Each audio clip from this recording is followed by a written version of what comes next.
आल्यापासूनच धिंगाणा मस्ती करून आहे ना, आम्हाला आमच्यासोबत आमच्या मुलांना देखील भूक लागली होती. त्याच्यामुळे पहिल्याच पंक्तीला बसलो.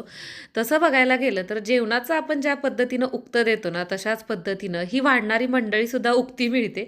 पण आम्हाला जी मंडळी वाढती आहे ना, ती उक्ती आयुष्यभरासाठी आहे बरं का. कारण की ही सगळी पोरं घरातलीच आहेत, मामांची पोरं आहेत आणि वहिन्यांना अशा पद्धतीनं वाढतायत. त्यांचं म्हणणं असं आहे की वहिनीला काही कमी पडलं नाही पाहिजे. आता तर काय, इथं मम्मीच बादली घेऊन आलेली आहे पोरींना आणि नातींना वाढण्यासाठी. राणा सुद्धा निवांत इकडून तिकडे करतोय आणि पप्पा बघा, पप्पांच्या हातात ही जी पिशवी आहे ना, या पिशवीमध्ये नवरीला उद्या जे दागिने घालणार आहेत ना, ते दागिने यांच्याकडे सुपूर्त केलेले आहेत. इतके सगळेजण वाढायला होते तरी देखील नवरदेव तिथं चौकशी करायला आला होता आणि इथे या बहिणींचे चाललेले आहेत फोटो.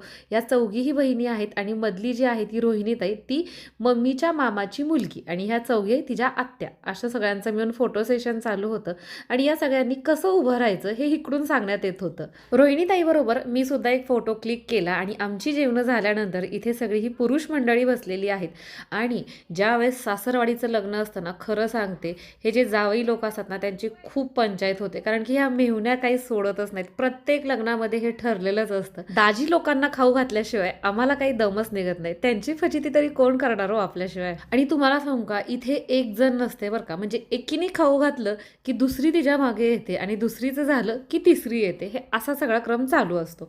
इथे अश्विनी ह्या दोघांना खाऊ घातल्यानंतर इकडे यांच्याकडे वळाली. पण ह्यांचं कसं झालेलं आहे, नाही नाही नको नको असं तसं काहीतरी हे कारणं सांगत होते. ह्यांना वाटलं मी इतकी कारणं सांगितल्यानंतर माझी सुटका होईल, पण तसं काहीही झालेलं नाही आहे. अश्विनीने त्यांचं काही ऐकलं नाही आणि मी तर अजिबात त्यांच्यामध्ये पडले नाही. म्हटलं तुम्ही दोघं काय करायचं ते करून घ्या. मग शेवटी अश्विनीनं जे करायचं तेच केलं. त्या दिवशी एकादस होती, त्यामुळे ज्या बायकांना एकादस होती ना, त्यांच्यासाठी वेगळ्या पद्धतीनं खिचडी, खारुमुरी अशा पद्धतीचा सगळा मेनू होता. इकडं या चौघीजणी तेच करत बसलेल्या आणि आमचे मामा आहेत ना, ते मामा त्यांनी लांबणं बघितलं की ह्यांचा हा असा काहीतरी प्रकार चालू आहे. त्याच्यामुळे ह्या सगळ्या भाच्याना हकलण्यासाठी ते इथं आलते आणि त्यांनी तेच केलं. सगळ्यांना हकलून तिकडं नेलं. कारण की इकडं आम्ही अशी मस्ती करत बसलो आणि तिकडं नवरदेव आणि नवरी त्या स्टेजवरती आले होते आणि त्यांची हळदीची तयारी चालू होती. हळद लावण्यासाठी आहे ना, सगळ्यात अगोदर एक असं ठराविक नाव असतं. ते नाव कसं काढतात ते मला माहीत नाही. फक्त नाव निघणं असं त्याला म्हणतात, अक्षर पहिलं. तर ते अक्षर मी इतक्या लग्नामध्ये गेली आजपर्यंत काही प नावाचं अक्षर कधी आजपर्यंत निघलं नाही आहे. मी तरी खूप एक्सायटेड असते की कधीतरी ते प निघावं आणि त्या पहिल्या 5 जणीमध्ये मला जायला मिळावं. इथे ना प्रत्येकाला गडबड होती.